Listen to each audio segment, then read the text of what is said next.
Welcome, esteemed guests, to the Darkstone Dossiers with your host, Anthony Darkstone.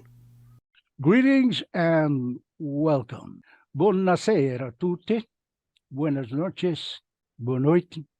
Guten Abend. And a very good afternoon and good morning, wherever you may be on the planet. And of course, good evening to most of our dear friends in Europe. Welcome to another Darkstone Dossiers. Delighted that you could join us. Just a couple of things before we start the show proper. You will have an opportunity after the kind of main show. We go into a meet and greet mode, which those of you who attended before know what that is. And that's basically where you switch your mics on and you chat directly to my guests. If you're of a nervous disposition and don't want to do that, you can put any questions or comments you wish in chat, and I will read them out to my guest, and he will respond suitably. As is customary in all of the Darkstone dossiers, I like to run a little clip that shows minute fraction of the work of my guests. Settle back and just watch a little bit of my guest in action.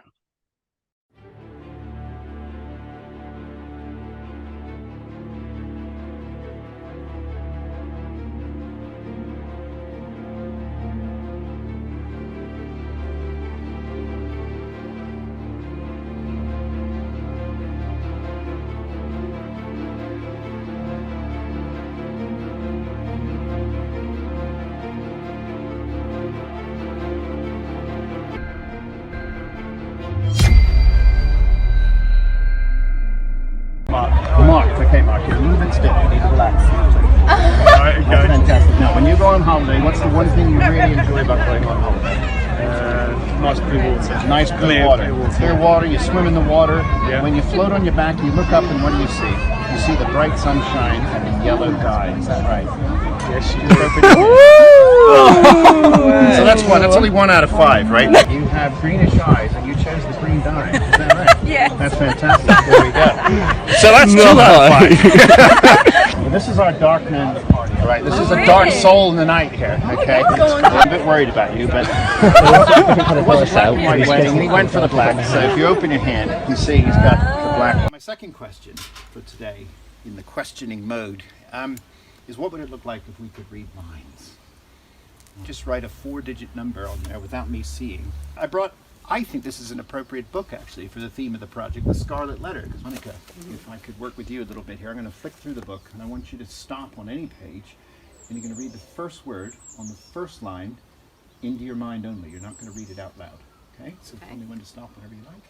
Stop. Okay, the first word on the first line. That's great. Okay, Sylvia, if you could just select one card, please.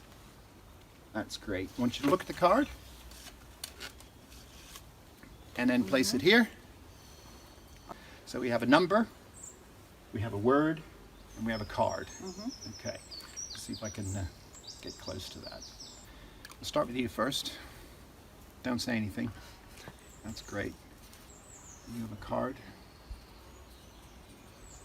And you have a word. All right. I put those down just on the table. And now for the first time, could you reveal your number, please? 7890. 7890, and your word? South. South. And your card? Jack of flowers. Jack of flowers with a jack of clubs. Clubs. And you'll see on the card I've written down 7890, jack of clubs, Oh, wow. and south. I'm just going to lay the key across your hand, and I'd like you to concentrate on the key, all right? And let's perhaps try it this way. And imagine that key and all the history that it contains. Now, keys, as we'll learn through the evening, symbolize many things. But tonight I want you just to imagine what that key represents and what it does and where it might have come from. And you see, ladies and gentlemen, it's beginning to turn your hand, is it not? Yes. Concentrate very carefully, ladies and gentlemen, on the key in his hand. If you could perhaps make it turn slightly more. But that's rather impressive, ladies and gentlemen, that someone who I've never met before until this evening can pick up an object brought here from London in Camden Market and produce that very subtle but discernible effect. Thank you very much.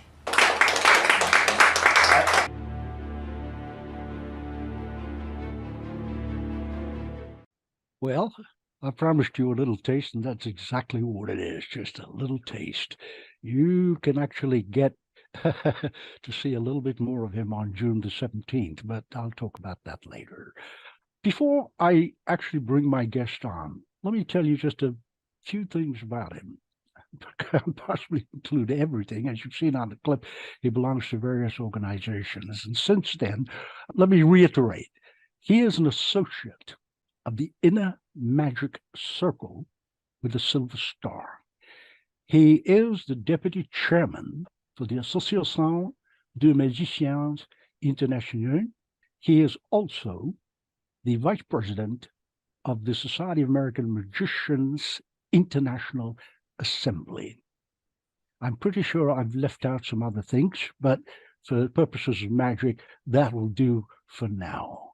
So, ladies and gentlemen, please put your hands together, metaphorically or with a Zoom clap, and greet my guest, Professor Dr. Todd Landman. Thank you very much, Anthony. Nice to have you here. Great to be here. Yeah. Now, I know we've been chasing each other around for a little while with your schedules and mine, but I am delighted and joyous, both personally and professionally, to finally have you on the Darkstone dossiers. Before we get into magic, you also have a kind of different kind of magic because your PhD is in political science. That's right. The result of that is that you have been a keynote speaker in several major organizations around the world, ranging on various topics from human rights to other things. And just to give our audience a little feel, we have a little shot of you standing outside quite an interesting place in London, Chatham House, the Royal Institute of International Affairs. So that gives people a little bit of an idea of what you do in your spare time, if you actually have any. And even more things in your spare time.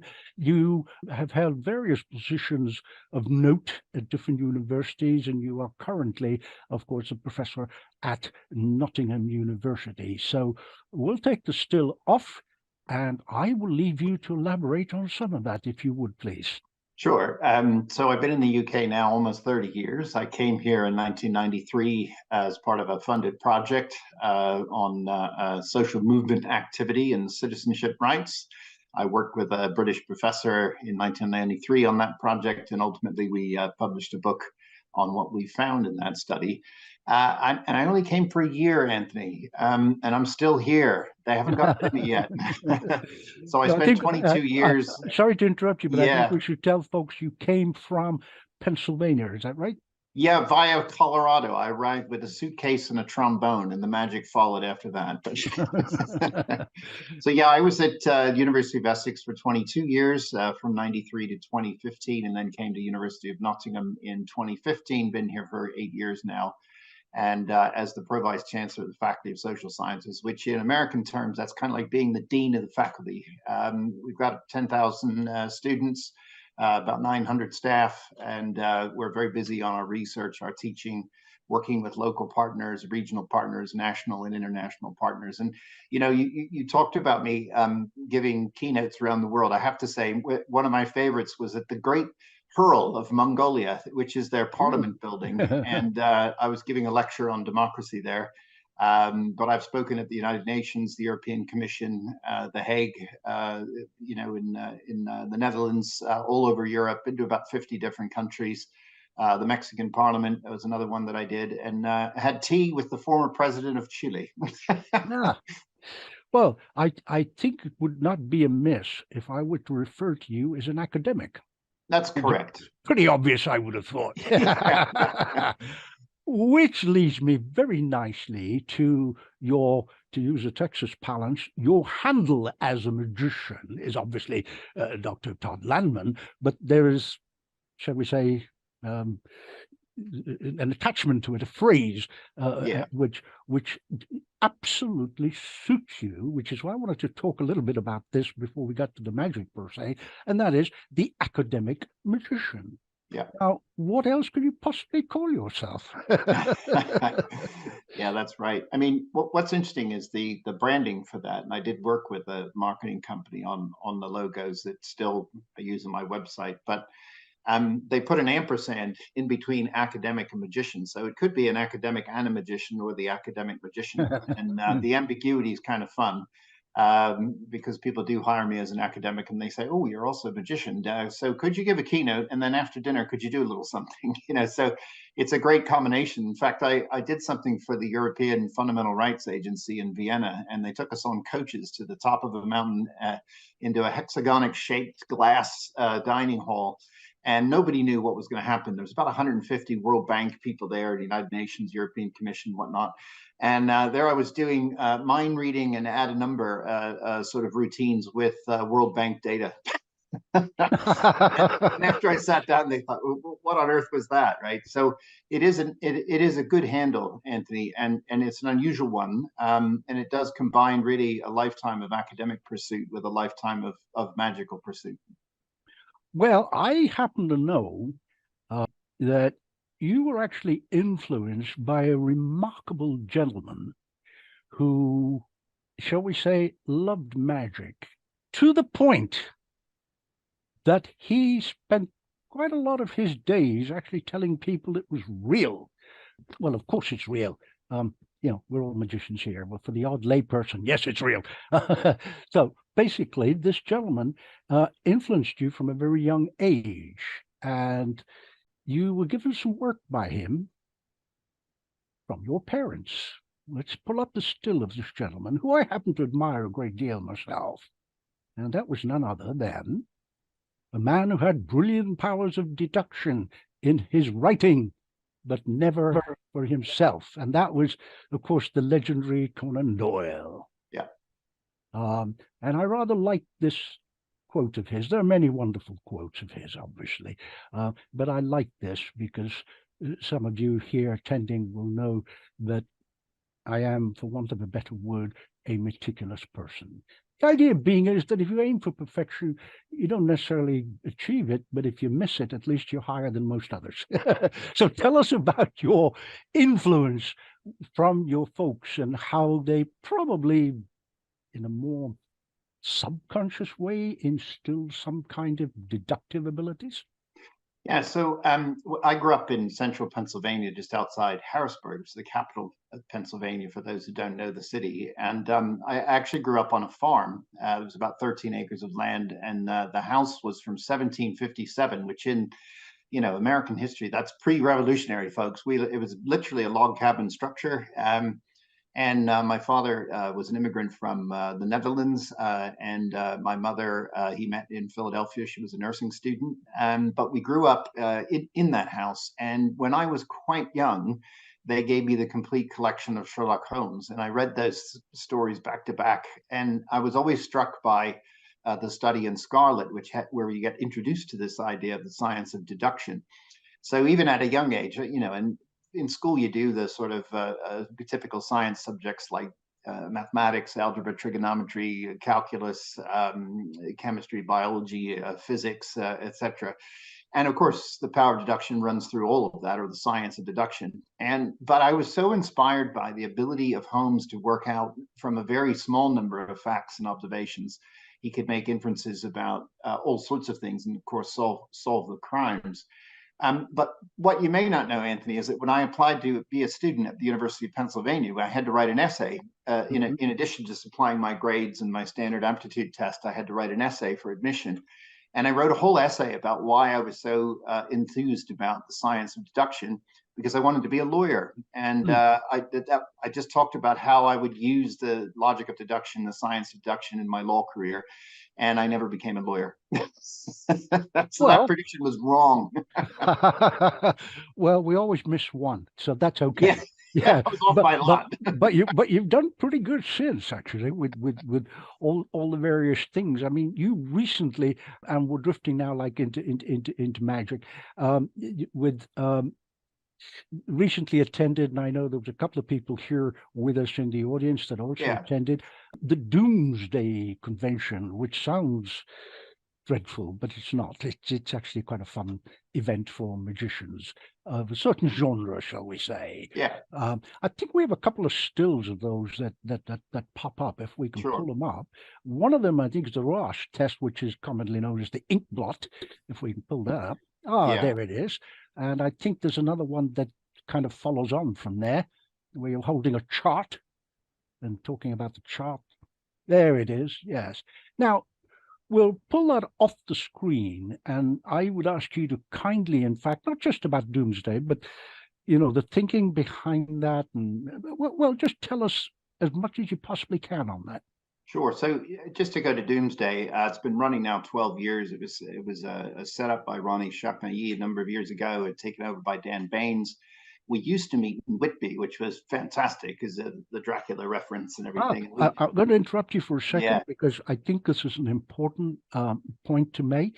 Ronnie was a remarkable magician. Yes. That's an understatement.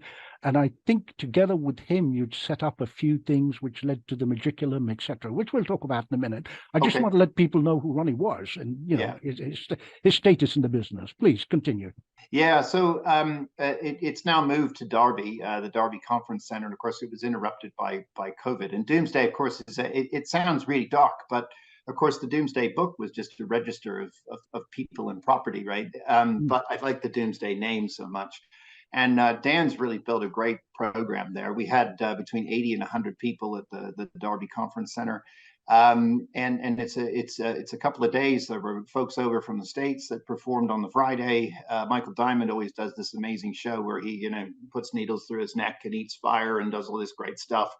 And then on Saturday, we had a lecture from Professor BC, who's in our audience this evening, and a number of other lectures on ethics and performance. Afternoon lectures with Reese Shearsmith from the League of Gentlemen.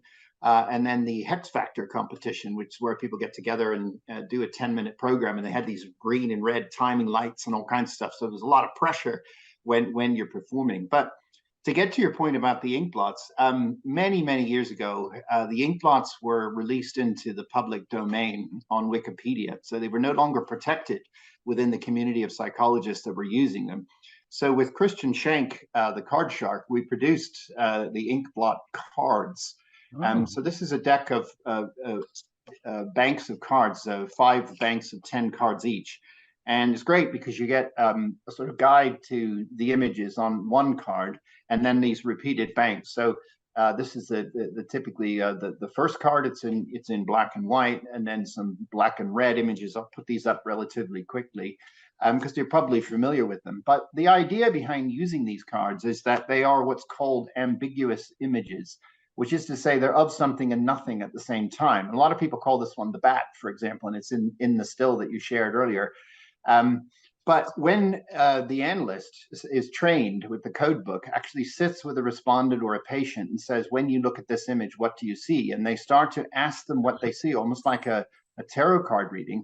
If they see a whole image, that's an indication of a relatively stable mind. If they see a moving image, then there are some concerns about there may be schizophrenia, for example. And if they focus on this as a whole image or part of the image, if they focus on some of the small, ends or dangly bits that might be hanging down, like this one, for example, lots of people think that looks like, an anatomical painting of, reproductive system or something. And they might even run into all of those sorts of thoughts. And you then get scored on your responses, and then that gives the analyst some idea of a psychological profile. So I thought this is a great premise for magic. The cards are available from Card Shark. They're absolutely wonderful and great to perform with. But I wanted to make them big for the stage. And I was heavily influenced by this novel by Caleb Carr called The Alienist, which is now a show on Netflix. And that was the idea of a turn of the century crimes in America, the sort of early 20th century America, New York City, a bunch of crimes take place. And the police were really, really bad at investigating crimes. So they put this team together of alienists, were people who engaged in psychological profiling at the nascent the birth of psychological profiling. I thought this is a great premise for an effect. So, in fact, the murderer from Doomsday is in our audience this evening. I noticed it when he logged on. But I get a scientific committee together on stage. I have photographs of women who died all at the same time in Manhattan and the surrounding boroughs. And of those four of those five, four of them died of natural causes and one died of, shall we say, unnatural causes.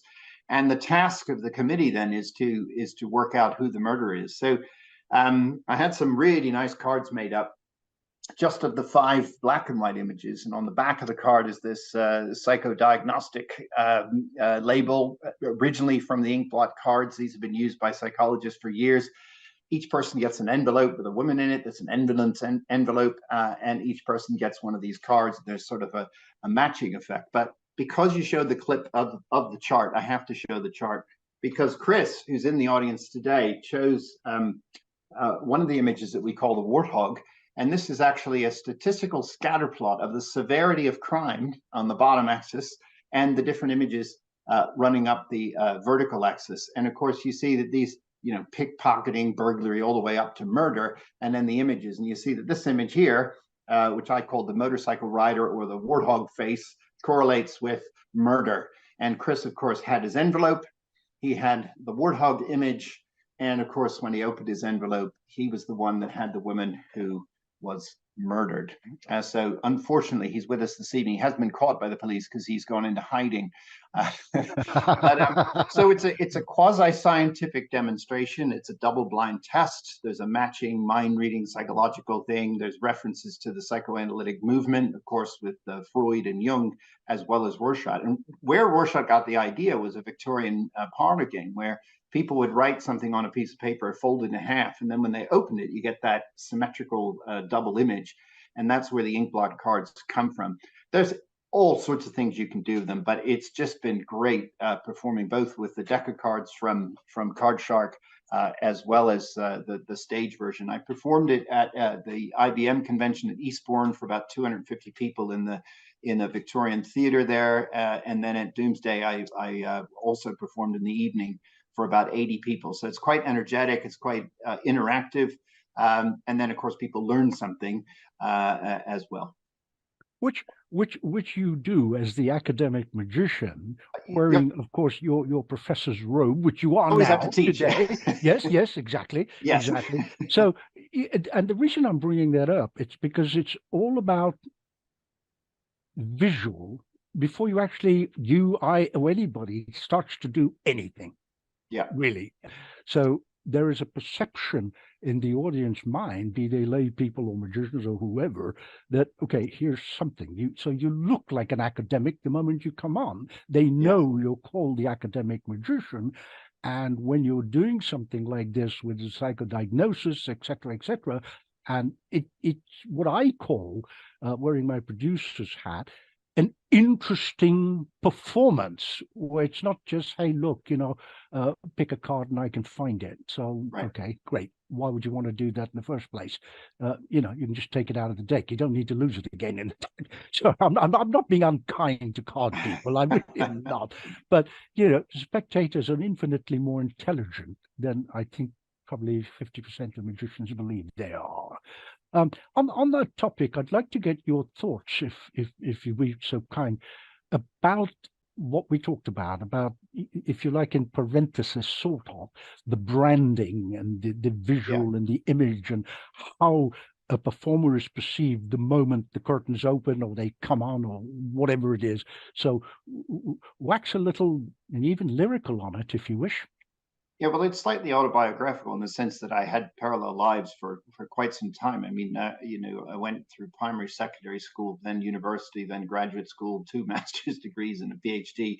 Been in the university setting, University of Pennsylvania, Georgetown University, Colorado, then Essex, and then Nottingham. So there was this long line of just the academic life, as it were.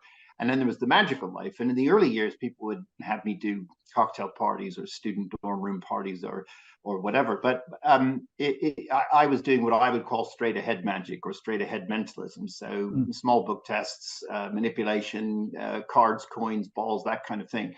and it didn't have purpose, nor did it really link with the academic work. And I have to say, it was actually Ronnie Chaknai who he said, I'm going to make you more magical. And so we sat for almost 10 years talking about all sorts of things. And putting the gown on for the first time and walking on the stage, you have about 15 to 30 seconds to establish your authority and credibility on stage, and your likability. So you can't be menacing, because that makes people nervous, unless you're a dark performer and you want to be menacing. But I like to be serious and at the same time command authority, because I don't want hecklers and I don't want any kind of disturbances, of course. Right. And the other thing that I do, of course, is draw on my ability to give lectures, and there's a wall of information that comes at the audience. So in a way, information becomes misdirection, if that makes sense. It makes perfect sense, yes.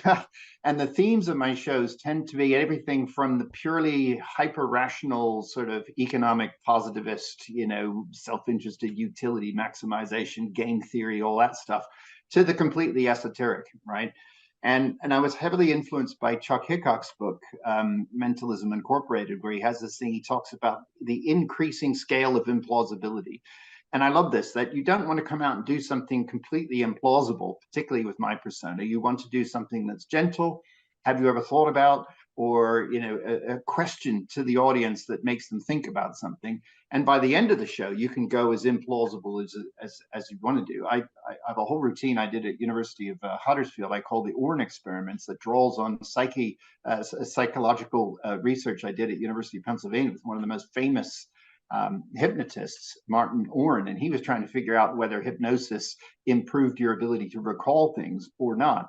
And I turned that into an experiment, and we actually billed it as the Orne experiments. And the guests that came were asking the sponsors, saying, "Is this a magic show, or what is this?" And they said, "Oh, you just have to come and see." So we didn't even bill it as a magic show. And it had a period of discussion with the audience, and then some tests, the sort of stiff fingers and floating finger stuff, a little bit of age regression demonstration. And all of that was just power of the voice. It was prefaced with a lecture and some scatter plots and data and journal articles, which made it sound very academic. And then those demonstrations were quite personal to people in the audience. And then the last two things were just some image cards with, basic mentalism, drawing duped kind of stuff. But they were okay with that, because I had taken them on a very slow journey. It was about an hour journey to get to that point. And then that was the implausible bit. And at the end, because they had personally experienced the age regression phenomenon, they were in a sense more accepting that, well, actually, if he could do that, then possibly he could do mind-to-mind communication. So it's about setting that premise, I think, establishing your credibility on stage, and then also knowing your material. So I can give a full lecture on Martin T. Orne, 1985, University of Pennsylvania, going to his institute, doing the experiments, getting hypnotized, looking at the images, going back every week for about 6 weeks to see if I could remember the original set of images and whether hypnosis made a difference or not for my ability to recall those images. So I'm one data point in one of his articles. He did this for 898 people, and I was just one of them, right? But I'll never forget it, because I learned so much from him. He taught me about idiomotor response. He taught me about induction techniques, and he taught me about age regression, and some techniques to actually get people in that state of mind, which is really powerful stuff if presented properly. Exactly. I think that's the key. I mean, the last two words you used, three words, if presented properly. And I think this is vital for all magicians to do that. I think one of the best examples, notwithstanding yourself, of course, is dear Eugene Berger. Blessings for his memory. Many of us here are acquainted with what's basically a piece of string that's burnt and then joined up together. Yeah. It doesn't sound like much. But when you draw, as he did, from the Mahabharata, which is a sacred text of the Hindu religion, and talk about Vishnu and the creation of the world. And of course, he had this deep, sonorous voice. I can't possibly imitate it, but he did that as Eugene would always do. And it's such a cliche to use this word, but it left people spellbound. Yeah.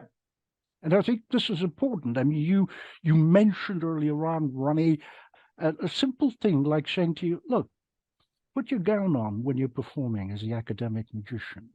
Now, there's a lot of things no matter how good we are and how old we get and how long we've been in this business, just cannot see. And that's when a good mentor objectively looks at something and says, yeah, that's a strength. Let's use it. Yeah. Let's use it, which he did in your case. I want to pull up a still, and my Latin is absolutely useless because I haven't used it for years. Please correct my pronunciation. Nullus volat altius alis. That's pretty good. Oh, well, not bad. Yeah, there you go. Thank you. I appreciate that. Now, what on earth does it mean? It means send Todd $20. No, it doesn't mean that at all. Yeah, and he will do a psychodiagnosis. There it is. That is, if you look at the bottom, above the word "the founders," yeah, nullus volat altius alis. I'm going to leave you to. I know what it means, but I think it's very important that you tell people what it means. So before I tell people what it means, I'll tell them where it's come from and why it's important to me. So, it's a very magical phrase. Secondly, I have a coat of arms in the Magiculum here in Nottingham, which is a beautiful place where I read, write, perform, practice, host people, whatnot. But in the window is a suspended coat of arms from my family in the Netherlands, and I've just got it back to the UK. I brought it back over my last trip there, and wrapped it very carefully, checked it under with great anxiety and worry, but we got it back in one piece. And it's a stained glass coat of arms from my family in the Netherlands, and it has that phrase at the bottom of it. So it's kind of a family motto, and the Latin roughly translated means "no bird soars higher." Which I think is a great motto, both for a magician, but also just anyone who wants to aspire to doing great things in life. So this "no bird soars higher" is just a lovely phrase. And I put it in the beginning of many of my books that I've published on magic. Gets included on posters and things like that. And you're the first person to ever ask me about it, which is really interesting. So it sits on posters for my shows, books. No one said, what does that mean? Why is that in your book? So you get a prize for being the first person for asking me that. So hopefully that's a satisfaction. Okay, forget about the prize draw, people. I've won it. That's it. There you go. Well, I wanted to talk about it because you were kind enough out of the blue, and I've never told you this, so I'm going to do it publicly. Uh-oh. No, it's okay. It's okay. It's a good thing. It's a good thing. Like everybody in life, you have great days, tremendous days. Some days are okay, and then you have some really yuck days, as I would call them. Yeah. I was having one of those yuck days where, you know that feeling where you're kind of like putting everything into place, and for some reason, there are people on the planet who just can't keep in step. They just can't, for whatever reason. Yeah. And being a little bit of a perfectionist, that frustrates me more than it possibly should. That was the kind of day. And out of the blue, I suddenly got this wonderful certificate as a member of the Magiculum. Yeah. And I owe you a great debt of thanks. Wonderful. I mean, it just cheered me up. In the end, I thought, well, I don't care what else is happening in the world. Look at that. Look at that. Somebody thought I was great. Hey, wow, that's cool. You know how that I don't care how sophisticated you get, or PhDs or masters or whatever. I don't mean you. I mean, you know, I have a PhD, etc. But there is that little joyous, childlike thing when something out of the blue like that just happens, and you're kind of like 10 again, going, yay! Yeah.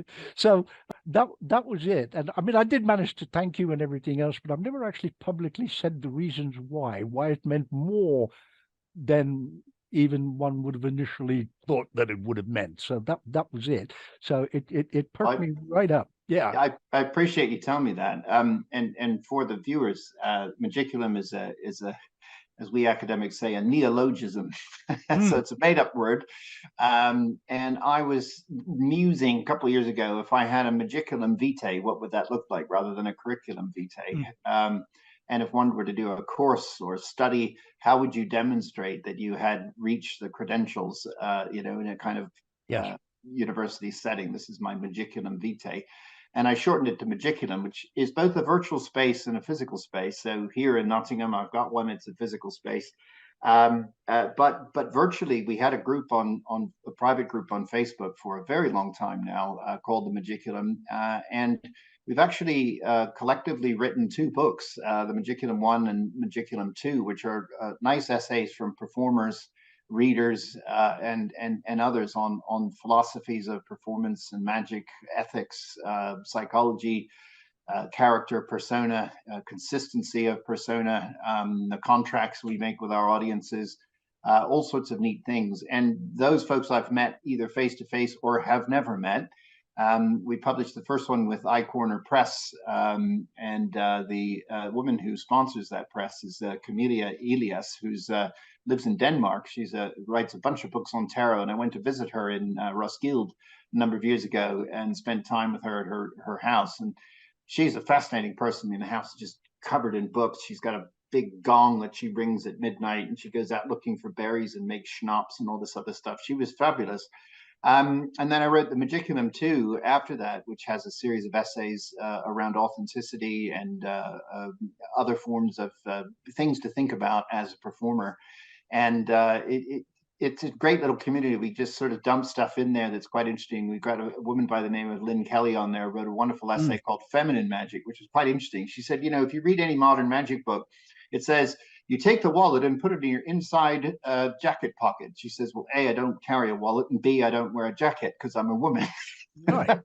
So she found ways of wrapping cards in parcels with little things on them, or little notebooks that her grandmother would take notes in. And then, she had a small satchel or a bag that would work, or a drawstring bag instead of, the traditional male pocket. It's a male biased community. And a lot of the, a lot of the magic books still talk about wallets and pockets and coins in pockets and jacket pockets and waistcoats.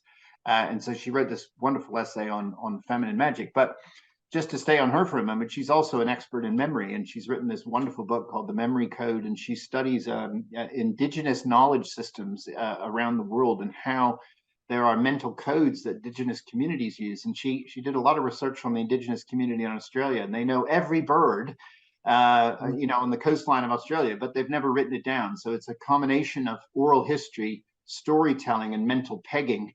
And she found tribes in Africa that use these boards with beads on them to remember their family histories and things like that. So fascinating person to have on the Magiculum. But I decided one morning that everybody been with me for about probably 10 years on that site deserved a certificate, because they'd written 2 books and have really been actively contributing to our conversations around deep meaning and magic. Wonderful, because as I say, I'm very flattered that you invited me into the community, and then, as I've said earlier on, out of the blue, along came this certificate some little while later. Now, some folks know here, and indeed you do. I've spent a lot of time, and I really, really enjoy it in the Scandinavian countries, Norway and Sweden and Finland, etc., etc. But my favorite has got to be Denmark. Right. I go there quite a lot. I've lectured for the Danish Magic Circle, done some magic, and have some wonderful magical friends there. And you mentioned Roskilde, which is the Viking boat building, which was absolutely fantastic. So my friends, not magic friends, said, "Oh, I know what you're going to like." I said, "What's that?" And they said, "We'll take you to Roskilde," and they did. And that is an amazing place. And now that you've mentioned this lady, who I know, Lynn Kelly, of course, but I think on the next trip I should seek an introduction from you. Okay. It sounds about right, because where I usually stay with my friends, they have like almost a kind of healing therapeutic center, and it's Right. very esoteric. It's not sort of church and spiritual. It's really kind of more earth spirituality, if you know what I mean. So yes, I mean, absolutely, and I love this word, which definitely is now part of the English language, spelled Hygge, but pronounced hygge. Hygge. Yeah, which is a wonderful word of conviviality, of friends and round tabling, etc. And speaking of words and things. Now, you're something of a linguist. I think you speak about 497 languages and 3 dialects. Is that right? Not that many. No, I know. I'm kidding. But you're quite a linguist. I think you spent time in Brazil, and your Brazilian Portuguese is excellent, and so on. And somewhere along the line, I suspect your English will improve as well. Yeah, the Brits keep reminding me that my English needs to get better. Yeah, I've noticed you've fallen into the British way of spelling. I have to, because everything we publish I is. noticed that. Yeah. I noticed that. I noticed that. I'm so glad you brought these things up, because as you well know, and you are, as I mentioned earlier on, the deputy chairman on the board of the Association des Magiciens Internationaux, and we have 1 or 2 folks here as well who are on the board. This is something I think that down the line we will put together as a kind of round table. I have another program called Chilling with Darkstone, and as the title implies, it's exactly that. Yeah. The last one we did was wonderful people like John Ryden, Mark Williams, and Frank Zach, etc., from Vegas, and we just chatted. They just chatted round table about what magic should be, how they saw it, and they're all youngsters of about 60 plus. So they had words that were wise. So that's something I think I would very much like to come and nag you about and anchor you down to. Sounds wonderful. Thank you. Some stage in the near future. Yeah. Now, you've talked to us. I mean, there are so many things that I would like to, but time, as always, is here in anything of this nature. I'd like to ask you if you would be kind enough to say a few words on how you perceive the presentation of magic. I mean, you've touched on it about a contract with the audience, and I think that's paramount. If you don't do that in your mind, then frankly, I'm going to sound really bad saying this, but you got no business standing on a stage or in front of a TV camera. You really haven't. You've got to do that for them. They're giving you their time and possibly money for a ticket, so you need to respect that. A lot of performers just come on and go, "Hey, look at me, what I can do," and I'm kind of going, "Why? Where's the segue? Where's the sequence? Where's the character?" Right. Yeah. So could you maybe give us some of your thoughts on some or all of it? Probably not all of it, but some of it. Well, so maybe just a quick comparison of contrasts. I mean, I found myself watching Michael Vincent today on Facebook, who's a great Magic Circle magician. He's a lovely man. And just three effects: a coin effect, a 3-card Monty effect, and then a triumph routine. But I was more interested in his delivery, interaction, and developing rapport with people he brought. He's very formal. He's always extremely well dressed and extremely well spoken. And he had 2 people helping him, and he avoided all of the sort of pitfalls of what I would call bad magic. He asked the person to extend her hand. He didn't do that. No, give me the clean one. Garbage that people do. But he involved both of those people really effectively throughout the performance. It was a 15-minute performance. They were absolutely engaged. The audience was engaged. He was erudite. He was well-spoken, and his magic was flawless, right? So I love that. Nice close-up demonstration. I would contrast and compare him with Luc Germain, who I've seen perform many times. And he has the audience in the fingertips, in the palm of his hand, completely different style. And at one point, I remember him doing some sort of, mind-reading effect. And he pulled his shirt open and had this chest, this completely tattooed, and he's sweating. And this woman has her hand on his chest, and he's revealing all these thoughts. And I thought that was really compelling, slightly upsetting, and a bit sort of, scary in a sense. But that's the point, right? And absolutely compelling to watch. My own approach, of course, you have to think about the parameters you set for yourself. If I am an academic magician, I'm not going to be doing really weird stuff. I'm not going to swallow swords. I'm not going to do blockhead. I'm not going to do some of the effects. Or bare your chest with tattoos. No. I keep the tie on, I like consistency of character for sure. But also this thing you say about sequencing and segue, that it's not one trick after another. It is a story and a linking set of themes. I was getting ready for a show here in Nottingham, and my partner said, you do a lot of stuff that to me sounds like the lost voices of history. And I put it in my show. I called my show The Lost Voices of History because it was about people who were either not known about or something happened to them that people didn't know about. So, for example, my book test, which is about the Colney Hatch Mental Hospital in London, is a patient registry from the 1930s of people who were in that facility. So you get details about the people that were in the rooms, the treatments, any notes the nurses might have made, photographs of the facility. But the real story is that it was built in 1851. It's the largest mental hospital in Europe at that time. The halls were 6 miles long if you walk all the halls. And 6 miles, it's a did you say? gigantic facility. And the irony, of course, is it's now Prince's Park Manor, and it's very expensive condos for S Club 7 live there, right? Right. But that the story, the sequencing, the bringing in, to me, it was all a message around social justice, but also the lost voices. We don't know about the patients that were in the facility tonight. We are going to commune with one of those people who is a lost voice of history, right? And I think that thematic ordering helps me design my shows. I've gone from shows that had quite complicated titles to now single word titles. I think it's really important just to have a headline grabbing title for a show and that it questions more than it answers. You're very, very good at that. I hate you because you just kind of go and you pluck this a one word for a show and it makes sense.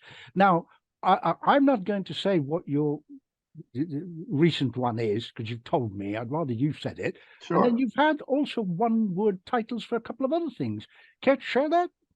Sure. So, the book test is called Luna for obvious reasons, but I'll let you work that out.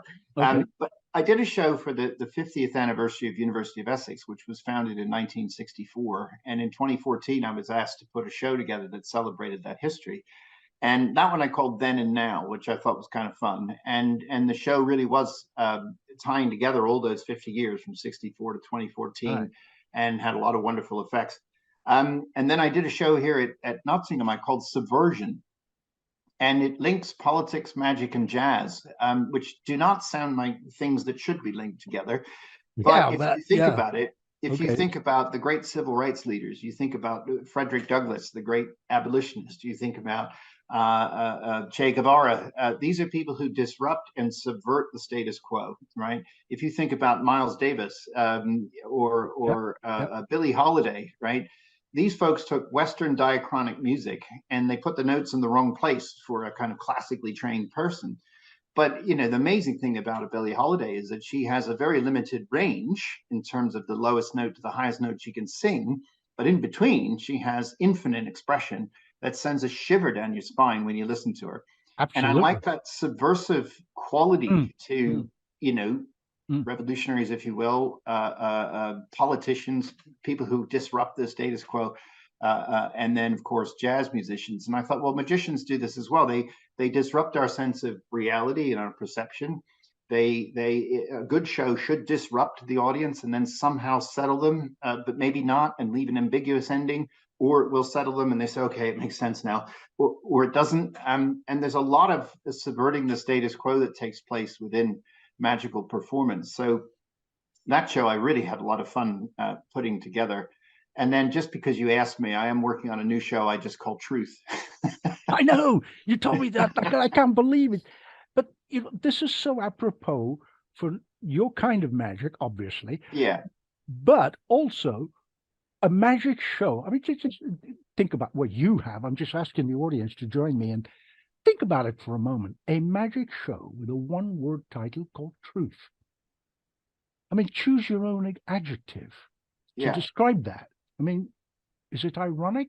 Is it funny? Is it serious? I mean, choose your own adjective.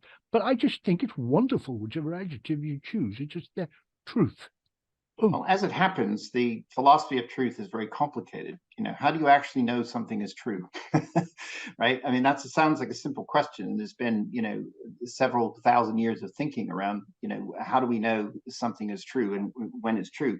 But equally, the use of the word truth is running through our cultures, right? So, I was looking at the Declaration of Independence from the United States. We hold these truths to be self-evident, right? That's the second line of the Declaration of Independence, right?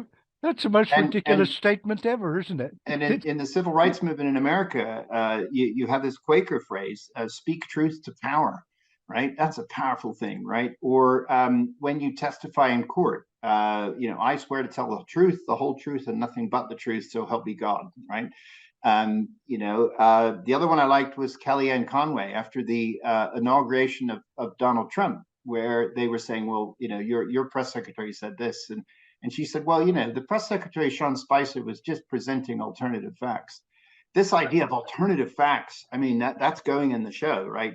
And then my favorite one probably is truth is stranger than fiction. And so as magicians, we're creating both truth and deception at the same time. And really, from the moment we walk on stage to the moment we leave, we tell many untruths, or at least we want our audiences to believe what we are saying is true, when in fact so much of what we say simply is not. And what you don't want them to figure out is when you're telling the truth and when you're not telling the truth. And I think a strong performer will give a very convincing and authentic performance where the audience goes on that journey with them, and at least suspends disbelief and goes with whatever's being presented in the show. So lots of things happening. The show is relatively dark in places, a little bit thought-provoking, hopefully. I'm really enjoying writing it at the moment. So stay tuned. Oh, absolutely. You bet. Yeah, right. You bet. Well, I think we're coming to the time where shortly we'll have to draw our prize and so on. But before we do, I'm sorry to spring this on you, and feel free to say no in any of the languages that you know.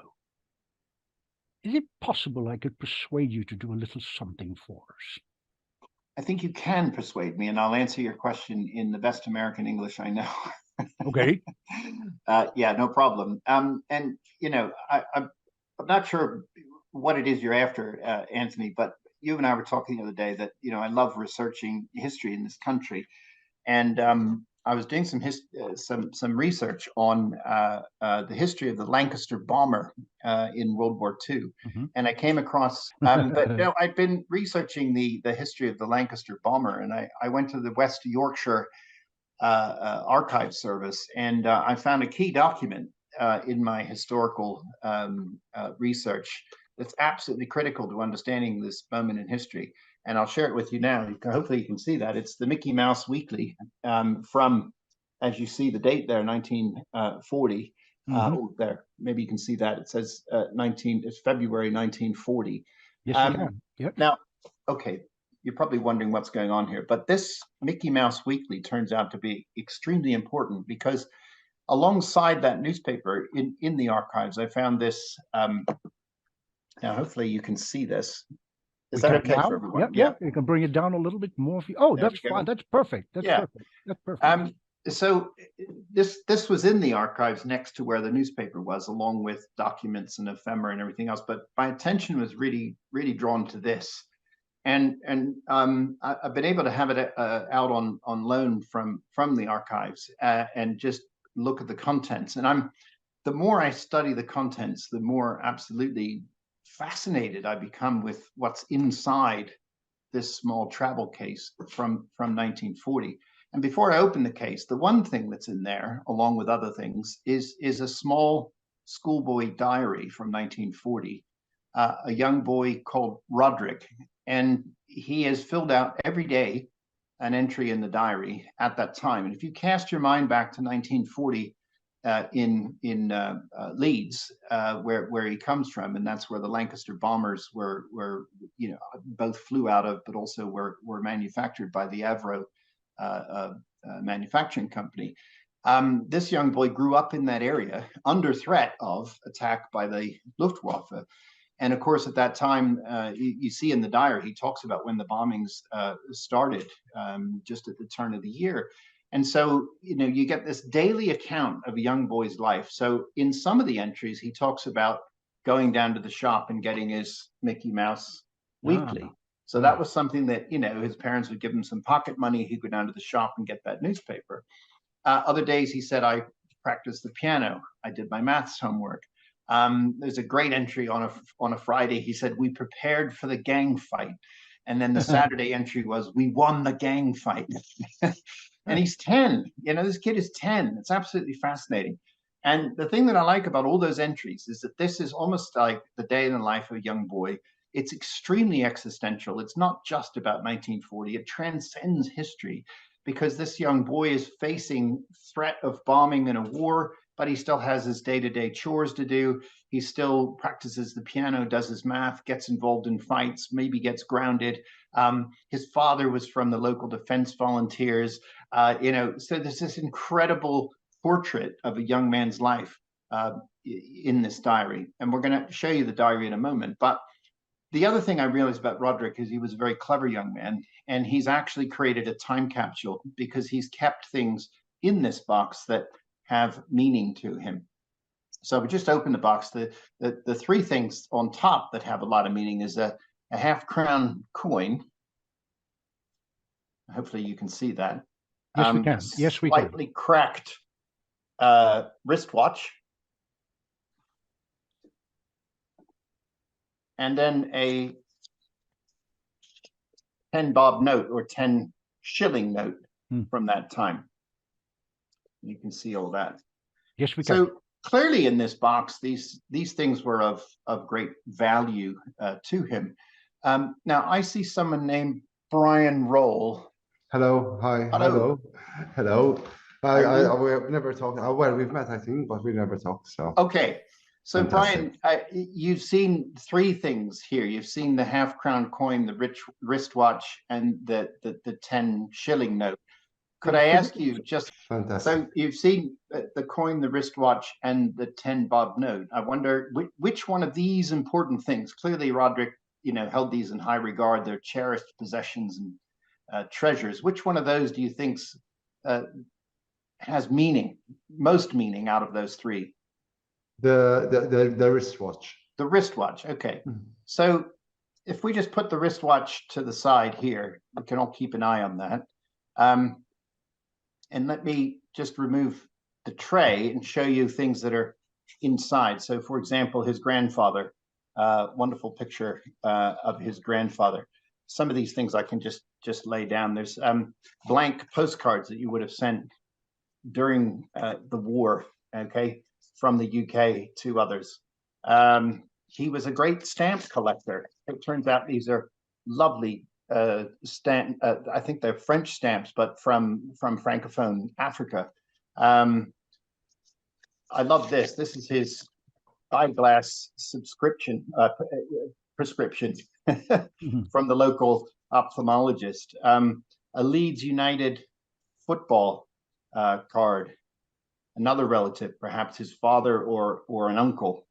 This one I really liked was Rab and Friends. This is a little storybook of a dog and a young boy whose favorite pet is a dog. So you can see the charming nature of all of this. There's more stamps, more pictures of relatives, and then one of my most favorite things is a semaphore card learning system where you would learn all the moves of semaphore. And I also noted in his diary that he has drawings of airplanes that he saw in the air. We'll just put this one here for the moment as well. That's just a little piece of blotter paper. And finally, just a couple of things like a pill case and an iron figurine that he would play with. These are lovely objects, right? And we finally, in this time capsule, get to the schoolboy diary. Just shut the box for a moment. Schoolboy diaries, you see it's Let's Schoolboy Diary, and there's an entry on every page and in every day of the diary, telling these stories about practicing the piano, doing his math homework, getting in fights for the year 1940. Now, Brian, the weird thing about all of this is that I think Roderick's playing a bit of a trick or a game with us, or on us even, because one of the pieces of paper that I pulled out of the box has a little statement written in his 10-year-old handwriting. And I don't know if you can read that, but it says, "Please look at the Leeds United football card." Look at the Leeds United football card. I don't know if folks can see that enough on the camera. Just about enough. Yeah. Just about Okay. enough, yeah. Yeah. So the amazing thing is that there is this Leeds United football card from 1940, and it's got the detail of the player on the back. And again, I'm not sure you'll be able to see this, but there's a handwritten date at the bottom. It says 05/10/40, written in Roderick's hand. Again, I don't know if that's visible, but it is there. And not quite. We'll take your word for it. were we live, we would see that, and it would be Yes. confirmed by Brian, who would be able to hold it. Okay, look at it. now it's showing, yeah. Okay, yeah. great. Okay, it's just the Yeah, lighting. now it's showing, yeah. So it says 05/10/40. So it's the 5th of October, 1940. And if I go to the 5th of October, 1940, and this is where I think Roderick was probably a genius. There's August, September, October, 4, 5. Now again, if I can get the angle right on the entry on the 5th of October, can you see what it says there?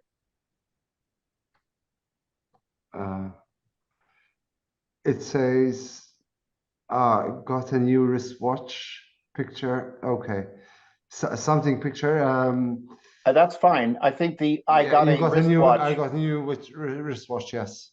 Yes, Okay. indeed, Brian, Oh, the wristwatch. fantastic. Thank you very much. Very well done. So, Anthony, you asked the question, and I answered the question. You did splendidly, as always. Yes, thank you. I always remember our first meeting, in fact, where we collided with each other almost. I can't Yes, remember. at St. Pancras Station. Was it St. I can never remember which one it is, King's Cross or St. Pancras. I just come Yeah. off a plane and hurtling along somewhere, and you looked, and I looked, and I went, right, okay. And then we had some people you were meeting take a picture and all kinds of stuff. Yeah, and then the rest, as they say, is history, all the way back before 1940. Yes. What can I say? Thank you so much. Really, really thank you so much. I don't know about anybody else, but I suspect they'll probably agree with me. It's just been an absolutely lovely, lovely conversation with you, and delighted to have your thoughts on so many things. As I say, down the line, we'll be doing sort of more, as you may recall, Brian, in fact, is also one of our board members on Right. AMI, Association Magiciens Internationale, and all of that will come to light as we move along.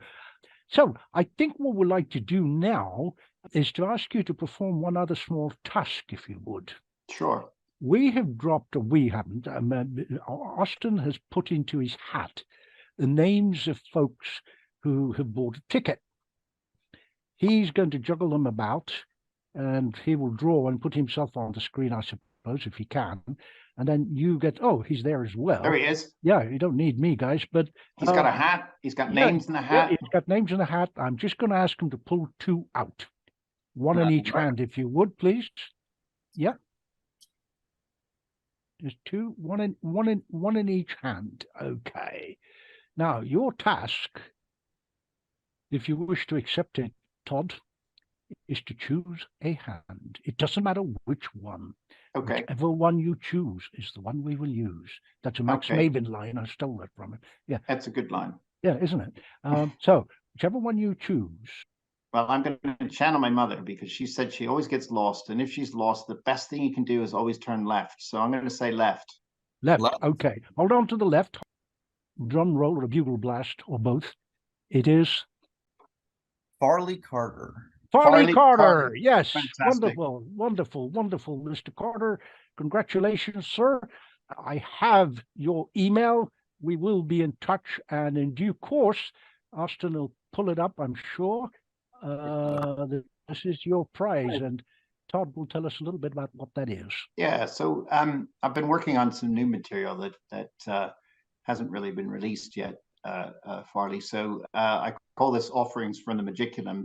It's about a 23-page manuscript, and it has 2 routines. I wouldn't call them effects. So the first one's called the Grand Master, which is basically a sequence of chess mentalism routines that take you from the plausible to the slightly implausible through about a half an hour, maybe 45 minutes worth of material.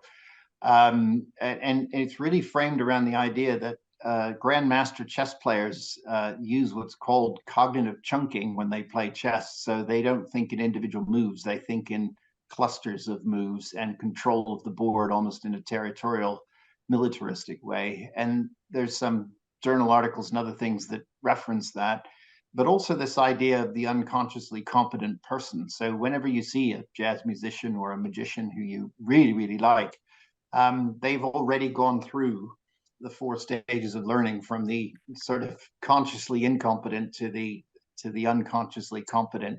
And chess players are really engaged in the same activity. And using that as the frame, then you try to replicate the ability of the grandmaster through a series of demonstrations of mind reading, matching, and prognostication, as it were. And then the second one I call the Pie of Tarot, and that was influenced by the late Rachel Pollack, who's a great author, writes about the tarot. And there's a series of passages in the 78 Degrees of Wisdom where she's talking about the structure of the fool's journey into the conscious, the subconscious, and the superconscious. And what's really cool is that if you take the 22 cards in the major arcana, divide them by the 7 cards in the rows of the fool's journey, you get 22 over 7, which is pi, and that of course is the golden ratio. So the routine is very much grounded in this idea of mathematical principles that are universal, the golden ratio, and it's a super easy to do routine, but at the same time you're able to discern a tarot card that someone thought of by making reference to the conscious, the subconscious, and the superconscious level, and the concordance, as it were, with the different major arcana tarot cards. It's all explained, referenced, and developed. So I'll send that to you as a special PDF. Great thanks, as always, to the Zoom director, Austin Moody, and of course, all the people who help behind the scenes, and of course a shout out to another board director of ours on AMI, and that's Michael Kelly, who helps me with all the Eventbrite and everything else. Right. So absolutely grateful for all these things. And well, I think what we'll do now is keep the promise of opening up the room. You can switch on your microphones if you wish and speak directly with Todd. Michael Kelly. Michael, good to see you. Yeah, and this was wonderful tonight. Thank you for doing it, Todd. Thoroughly enjoyable. It was great to meet you again at Doomsday this year. Yeah. And you were at the first Doomsday I attended, which was back in the Whitby days. I remember you did a full presentation that afternoon. And every time I've seen you, and I've watched several of the videos you've shared in various places, and I'm always struck by how congruent you are. It's a wonderful word. The way you speak, the things you say, the things you do, the way you appear, and the way you work with people is all one. And this is just so important. And it's being congruent like that is a secret that we all need to learn. And there's a secret behind the secret, of course. The reason you're so congruent is because I think you're expressing who you really are. This is absolutely you, and these are things you're genuinely interested in, and Right. That really comes through. So I've always found that really inspirational. And I think I've got another clue as to why this evening, because being who I am and the way I'm always fascinated in books, I was scanning your bookshelf and I see you've got The Night Circus there, which is probably the most wonderful novel I've ever read. So you have excellent taste there too, sir. So well, thank you, and thank you, Anthony. Thank you, Michael. I mean, on your thing about congruence is interesting because one of the things I think you get from teaching for so many years is, or at least, I've watched a lot of good teachers. One of my favorite exemplar of a teacher is Robin Williams in the Dead Poets Society, because he connects with all those kids, right? And when I was a student at Penn, I had a couple of those professors that I'll never forget. There was a guy named Jack Reese that taught modern European history. And he probably gave the Holocaust lecture every year for 20 years. But when he gave it to us, he was weeping, right? And I thought, does he weep every year? But he was just so human about the presentation. And he had us read fiction as well as history. So we read Albert Camus' The Plague. We read Survival in Auschwitz, Primo Levi. We read, The Temptations of Totalitarianism, all this great stuff. Those were the days when you actually got university students to read.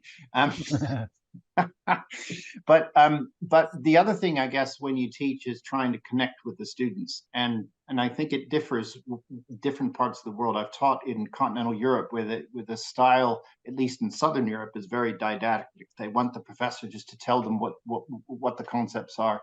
And so I turned up in Venice to give a lecture on democracy, and I went up to this student and put a microphone almost, sort of Phil Donahue style. What do you think is a strong feature of democracy? And they said, oh, I couldn't possibly say that. Only the professor can tell me that. And I said, no, I'm asking you, right? And that idea of connecting with people, the other secret behind the secret is that I have a ridiculously stupid memory for people's names, and I don't know where it comes from, but out of a show of 200 people, I will remember all 25 people who helped me. And I think that makes people feel comfortable and welcome. Because if you say, what's your name again? Your whatever? No, you get their name, you remember it. It must be some sort of mental pegging, system I've got in my mind, I guess. But I think that's an important component. Try to draw in your audience, make them feel like they're part of the conversation and they're helping you. They're participating and they're not just sitting there passively and watching. Thank you very much. Well, thank you, Todd. Let me go up the gallery again and see if anybody's got their hands up. Brian has. Brian has. Yes, please. Hello. Brian, off you go. Hello, Anthony. So, hi, Brian. Well done once again, and of course, well done, Todd. That was really nice. To get to know you a little bit as well, and everything what you're about. So that was really interesting, and also the presentation and how you managed to draw in the person, taking the things out of the box and making that story very interesting, the little boy and all his little items and his diary.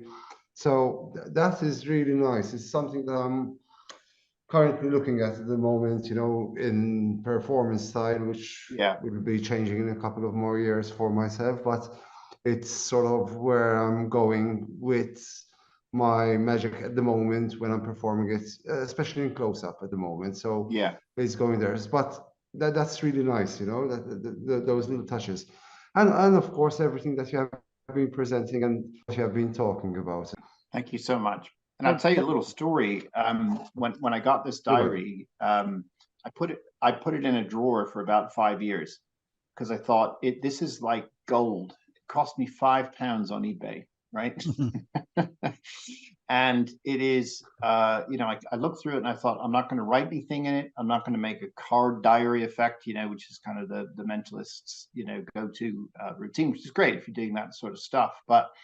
And then I pulled it out one day and I started to read the entries and look at his drawings. And I thought, gosh, there's a whole sort of portrait of a young man in here, and I was like channeling my inner James Joyce, portrait of an artist as a young man, all that kind of stuff, it was just brilliant. So I really sat on this for a long time, and it took about 2 years just to gather all the things that I need to be able to do that routine. The video that Anthony shared in the beginning of me performing in New York, I actually took that to New York and performed at the Mystery Parlor there that Mike Maione runs.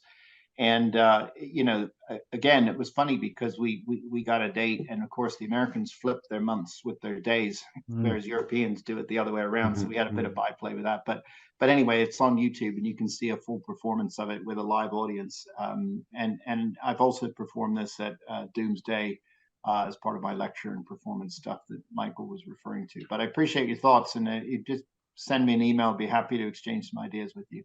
Oh, that's fantastic. Thank you so much. And where are you based? I live in Malta at the moment, so I'm based in Malta. Well, the great thing is Malta's filled with wonderful history and icons and buildings and stories that you could do a whole show based on Malta alone. So I've not been to Malta, but I know a lot about it. That's fantastic. That's fantastic. Actually, I do have a show over there, and we are based inside a building that was built by the Knights of Malta. And part of my story in the show is based around the Knights of Malta and how amazing. And amazingly enough, this building was built by the knight who was into magic. Honestly, I mean, oh my God, you couldn't have made that up. No.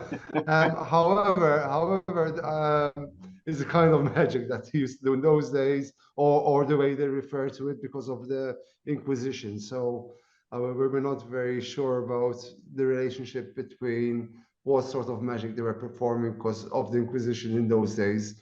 Because we have the Inquisitor's Palace here in Malta as well. So that was a scary building at the time. Well, Brian has this wonderful thing. It's called the Chamber of Mysteries, which is a lovely name. Yeah. And if I remember it correctly, and I'm sure he'll correct me, the walls, as you just heard, were sort of built yay back in the day, and they're like yay thick, as you can imagine, from solid stones. He's traveling around these, which is one of the reasons why we have him on the board as well. Right. In case people are wondering, why are these people on the board? Well, for good reason, and in due course, yes, when we sort of go live, we're just waiting for, the final touches on the website and everything else, and which hopefully we will have in good time, because we're going to do our second AMI Gala, which you gentlemen know about already. Yes. And I will, in due course, get, all the news and everything else about that out. So the first mention will be in the Magic News Network. If you are not a member, please go to the Facebook page. It's just called Magic News Network, and just ask to join, and myself or my presenter, Michael Likey, will just add you. So, that's it. Okay, anybody else? Chris has got his hand up. Right, Yeah, Chris, great. Chris, floor is yours, sir. Go ahead. Hi, Todd. Hey, how you doing, Chris? Yeah, my obvious question is, what have I done to offend you? I think you're made of tough stuff, Chris. You're all right. Yeah. My other question is, at Doomsday, I got the opportunity to volunteer for quite a few people, which was fascinating for me because I'm not a performer. I'm somebody who finds it completely one of the most scary things to think of, to actually go up in front of the people and perform. But it was fascinating to stand next to people who are performing and to be absolutely calm myself and to watch how they were performing and to see some of them have nerves and some of them not have nerves. And you didn't have any. I couldn't get any nerves off you at all. You were so calm. What is the secret? And for someone who does find it incredibly scary, any advice? I think the nerves start when you're quite young, and then you learn to cope. So I've been performing live since I was 11 years old. Started in 1977, and I guess there's something about hardening yourself. I think when I started out, I was quite nervous because when you think about, you're thinking almost in four parallel dimensions at the same time when you're performing, because you're thinking about what you're actually saying in real time. You're thinking about what you need to do to make something happen or not happen. You're thinking about what happens next, and you're also thinking about what happened in the past. And the ink blot is actually a real-time revelation of information. So I didn't know you were the killer until a third of the way into the routine. And then that tells me what else to do. So there are 5 different options in the routine, routes, as it were, that I need to follow. And there are times, you know, when you're performing on stage, you forget to get that piece of information. I make sure I don't anymore. But so I think it's about knowing your material, knowing what you're going to say and how you're going to interact with the audience. So those things are covered off. And then knowing your sequences and practicing so that you absolutely know what comes next. So you're not even thinking about it. And this gets back to this unconscious competence. And I've been reading this book by Adam Gopnik called The Real Work. And this is actually influenced by magic and card magicians. And so he took his son to Las Vegas to watch magicians for a weekend or something. And then on the way back on the plane, they were practicing card tricks together. And he talks about Vernon's twisting the aces, which you and I spoke about at Doomsday. But there's a whole chapter on, you know, what is it? He refers to the real work. Magicians say, who's done the real work on that? And what they mean is not necessarily the person who invented the trick, but the person who's just really nailed it, right? And he has, you know, stories about how he's learned how to make bread or drive a car as well. So how do you go from that, you know, consciously incompetent level up to the unconsciously competent? And, you know, I'm not being arrogant or anything in saying what I'm about to say, Chris, but the performance you saw, I've done online to people, I've done it live to people, I've done it for the last 10 years. And the last version I did at Eastbourne, I had started to use some of the new materials you saw there. So there was confidence behind taking that to Doomsday. It wasn't like, oh, I'll try something new at Doomsday, right? I took something I'd done for 10 years.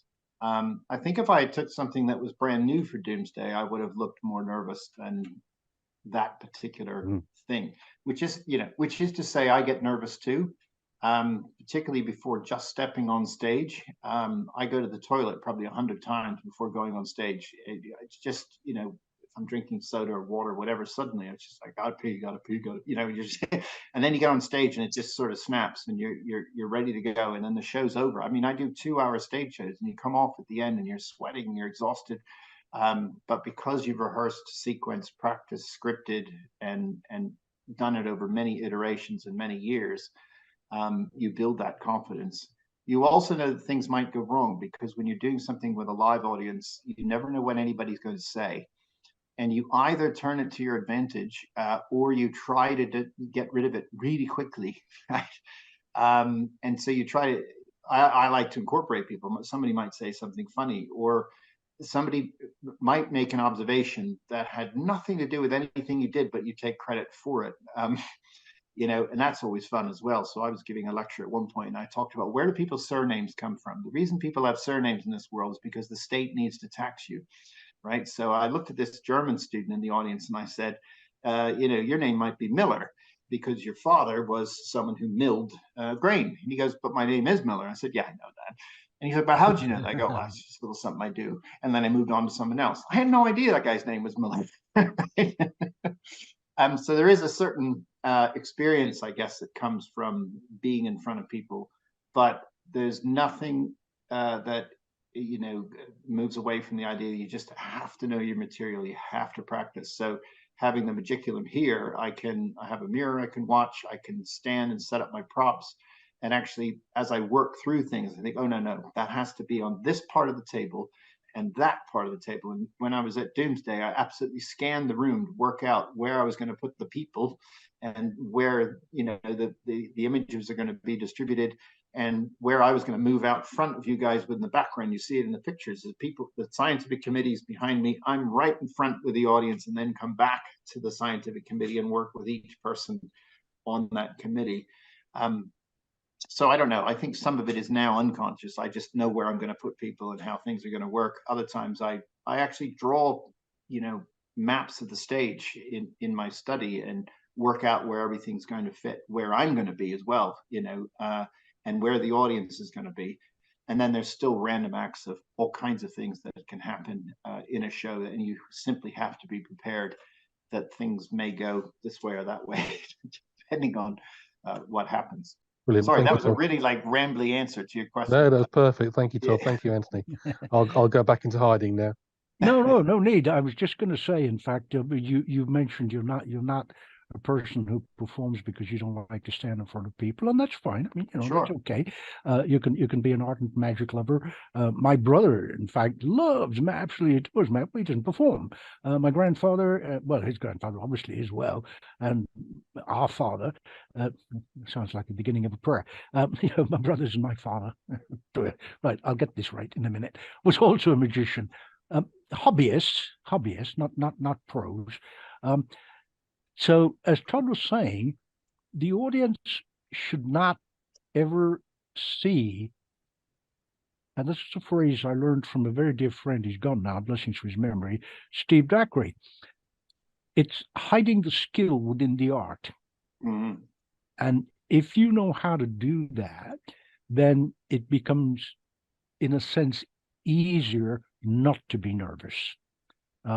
Because as Todd was rightly saying, there's practice, and to which I will add, I suppose, right, is an appendix or addendum to it, is then rehearse. And practice and rehearsal is not the same thing. And this is going to sound a bit weird, but in jazz music, there's this saying that people say oftentimes it's not about the notes you play; it's just as much about the notes that you don't play. Mm-hmm. And when you listen to Miles Davis' Kind of Blue, there are sometimes when he's improvising solos, there may be up to 5 beats between notes, and it doesn't matter. You don't have to play over everything. An inexperienced jazz musician will want to just blow a line forever, and sometimes they play too many notes. And Miles was always very good at leaving these big dramatic pauses. Freddie Hubbard's another one, a great trumpeter. Freddie Hubbard would do that.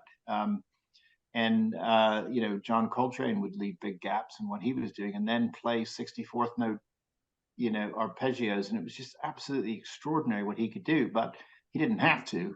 And I think it was about choosing when to play and when not to play, and when to come in and not come in. And I think magic has similar offbeat moments and other things. I was watching Michael Vincent's coin routine today. He could have done it probably twice as fast as he did it, but because he did it so slowly, like the Rennie Levand, does everything so slowly, right? And Michael Vincent, he just did beautiful stuff, with these coins, and pulled them out of the bottom of people's hands, and then made sure that they counted. No, I had 3 and now I have 2. And he said, yeah, it's really interesting, isn't it? And it was all just like this beautiful, buttery, smooth performance. And you see sometimes inexperienced people, I think they compensate sometimes with speed.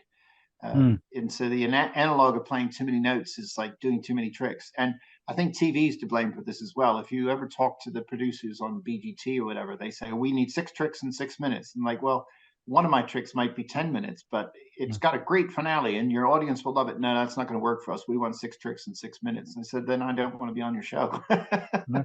You've got the great Russ Stevens, in fact, who's one of the brilliant consultants on that show. And since the passing of Johnny Thompson, respect RIP, on the Penn and Teller. Personally, I mean, we're just among magicians now, the show's over, sort of thing. I find that a stupid title for a show, Foolish. That's, in my opinion, done a lot of harm to lay people's perception of magic. However, as someone who's done a lot of TV consulting over the years, not necessarily even magic, I get it. It's about the ratings. It's not a show for magicians. Right. It's a show for lay people. And for me, I think it's dreadful the way that camera cuts to here, cuts to there. There's people in the audience, and the guy who's, sort of backstage going, how did he do that? Well, just let him do his thing. It destroys it. You've got some wonderful things, but I get the concept. I get it. Yeah, okay. It's about ratings, and you have to do it that way, and that's the way lay people, love to watch it, I guess. But as Todd was saying, it is the space between the notes. It really is. He used this wonderful example before of Billie Holiday, and if you like, there was, as Todd said, and I'll use the word he used, the subversive element that didn't consciously go out and break the rules, but somewhere along the line they sort of broke and went, oh, I don't know, that sounds kind of cool. Yeah, let's do that. Yeah. And the thing that springs to mind that I used to do in a lot of the workshops, and now with a few mentees, is Louis Armstrong. Somebody once asked him, "How do you blow this top C on your trumpet? I mean, it's not possible. How do you do it?" And he said, "Well, the thing is, I can't read or write music. I never learned how. Right. If I did, the rules would tell me I couldn't do this. Mm-hmm. I wanted it, so I just put it to my lips and I blew it to top C. Boom." So there is that part to it where I mentioned dear Steve Dacre. I mean, it's the only guy I know. I mean, maybe there's someone else. I'd never heard of him, anybody.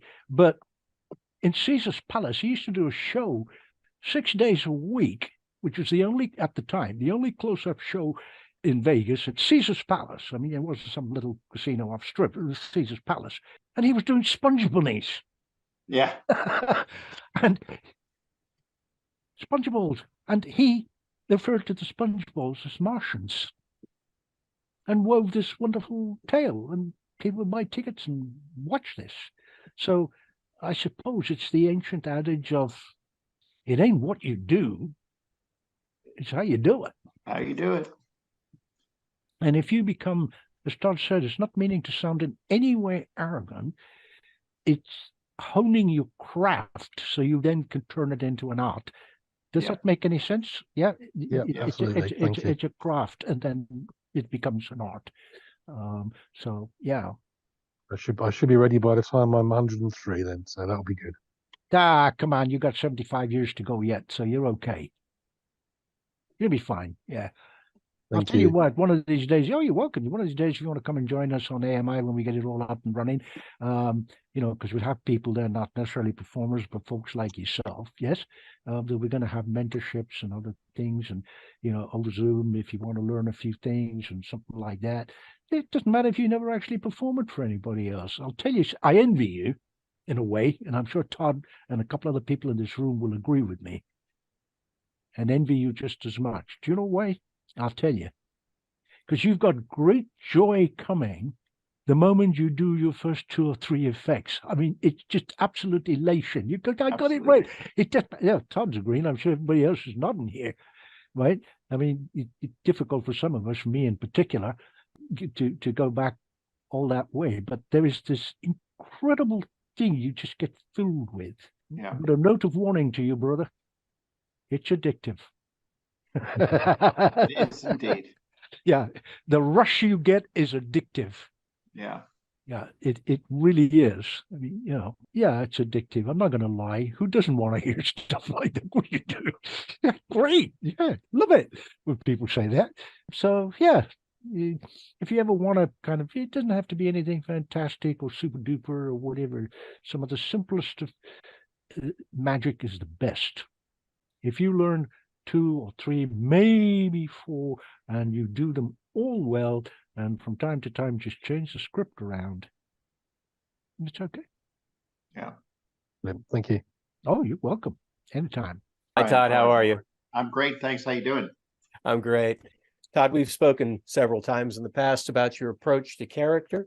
Yeah. And I'd like you to tell everyone what you've told me on a couple of occasions, that when you get character right, when you get your routine right, you can actually take the magic out and still have an entertaining presentation.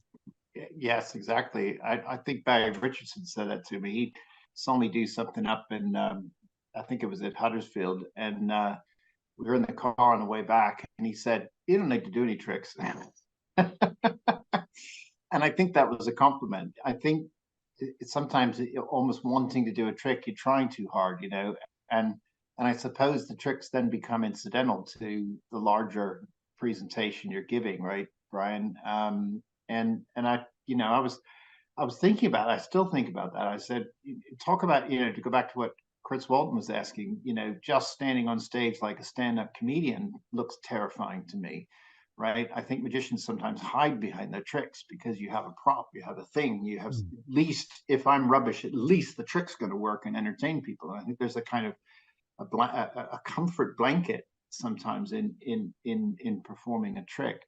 But yes, if you get the persona, character, consistency, authenticity, pattern, presentation, sequencing, all of that, the magic almost is incidental to the larger thing that you're actually sharing with your audience. And one of the best bits of feedback I had from a show was that they were baffled, entertained, and educated all at the same time. I like that. What more do you want? I'll take that, right? Baffling, entertaining, and educating at the same time. I do a philosophy trick, and somebody at the end came up to me and said, "Never knew what that phrase meant. Now I know, and I'll never forget it." I'm like, great. So I guess that goes back to the Dead Poet Society reference, because those kids will never forget those poems. And there's a great scene in the film where they have this sort of, here's how you analyze a poem. You have the extension and the intention, and you have a scale and scores and all this stuff. And he tells them all to rip those pages out of their collection of poetry. He said, that's not how you look at poetry at all. Right now, let's read it, And there was something, the way he connected with those kids. And of course, that's the great part of the film, is he connected a bit too much with them for the rigors of that school. But there's a lesson in the way he connected with those kids, because they'll never forget those lessons. And I think that's what you want when someone comes out of a show, is I think, I'm never going to forget what I saw tonight, or I'm never going to forget whatever theme or concept that I'm trying to deliver, or anyone's trying to deliver in their performances. Part of audience management is not entirely it, but there are other things involved in audience management, and prop management and that kind of thing. I was in a car and on a very bouncy road, and I thought I would save everybody the bouncy ride with me. So I took my camera off, but I did love talking about character development, which is one of the things that I'm always working on, is how to improve my character, make it stronger. And I love the concept of the character should be so, not necessarily educational, but the character should be so strong that you go out and be your character, and people are just inspired from that, if you did any magic or not. And I thought that was an amazing concept that, at least for me, really hit home. That was very important to me.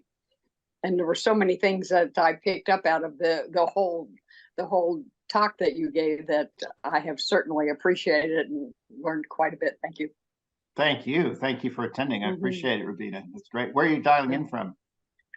San Antonio, Texas. Oh, very cool. So, anybody else want to add a few things, or should I let my guests go and have a suitable libation? I was going to say there's a malt whiskey with my name on it. I figured that. I didn't want to say it, so I just said libation. That's it. Yeah, that was very generous of you, but I'm just going to come out with it. Yeah.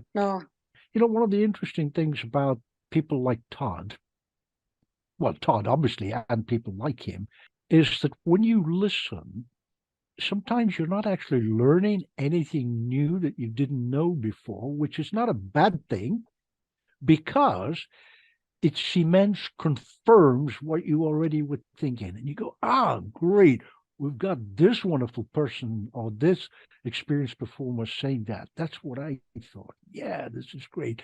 And it really doesn't matter what the rest of the guys and gals at the Magic Club say. Right. It really doesn't, because they're offering opinions. But when we've all seen, and to some extent done it ourselves, badly, reasonably well, and brilliantly, is ask someone to take a card.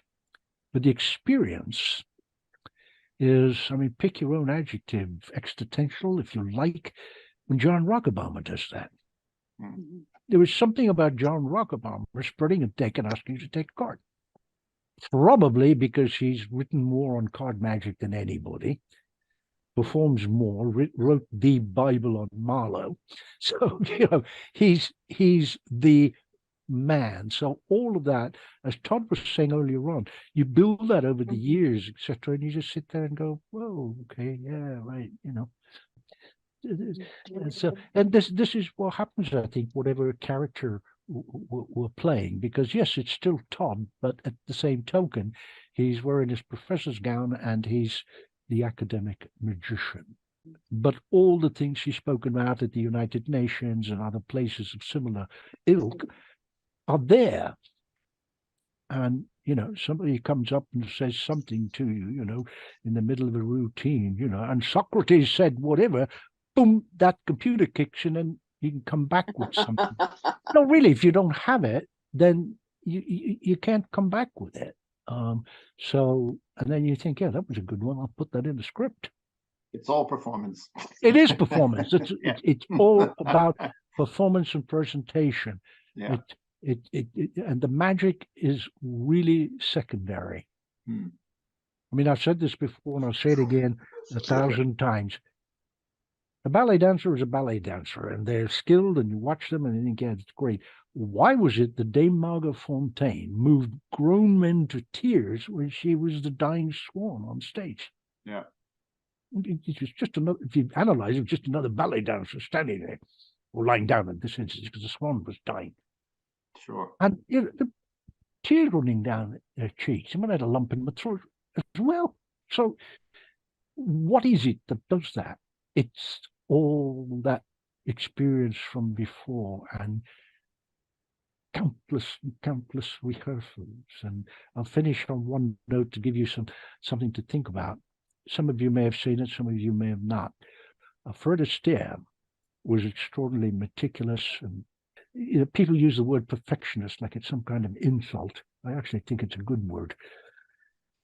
There's a bit, I think it's on YouTube, I can't remember exactly, where he, in the middle of a routine, drops a cigarette and then stubs it out. I don't know for a fact, but I've heard this from people who do know, and they've told me that he went through that well over 80 times, maybe even 100. Mm-hmm. Everyone was going, the director, the choreographer, that's great, that's fine. He goes, nope, I'm not feeling it, that's great. Till he did it. And then other things, you just go there, one take, boom, you've done it. So some of you all think about if you like, or ignore, doesn't matter. Well, stay tuned. We will keep you up to date on the next Darkstone Dossiers is in July.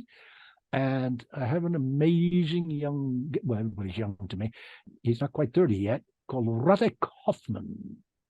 To use a magic term, a brilliant mentalist, originally from Poland. He now lives in London. And I have to be honest, I'd never heard of him. I have a ton of people lined up to be guests. And Mark Paul, who some of you would have heard of, shame on you if you haven't. Todd's not. Oh, he's great. Andrew's, well, I'm not Mark for years and years. I met him, Keith Church's thing back in the day at Blue Coat School, Reading Day. My son competed and won, blah, blah, blah. And that's when I met Mark. And then since then, drive us around with Bobby Bernard. And I'm reminiscing. Old guys do that. Anyway, Mark got in touch with me. He was my guest a couple of years ago on the Darkstone Dossiers, and he said, get in touch with this guy. You'd like him. And I went, I've never heard of him, Mark. He said, trust me. I went, okay, I will. Mark Paul. So I got in touch with this young man, and really amazing. I'm looking forward to having him in July. I'll keep you posted. All remains is to thank you for attending. I hope you enjoyed it as much as I have. I knew I would. And of course, huge thanks to Austin Moody and Michael Kelly for helping with a lot of stuff behind the scenes, etc. And to Todd. So switch on your mics if you would, please. We love to hear applause. Okay, ready, go for it. Thank you, everyone. Everybody. Thank you so much. Really Thank you, Todd. Thank you. It's my pleasure. Well, this Thank was you. a lovely experience.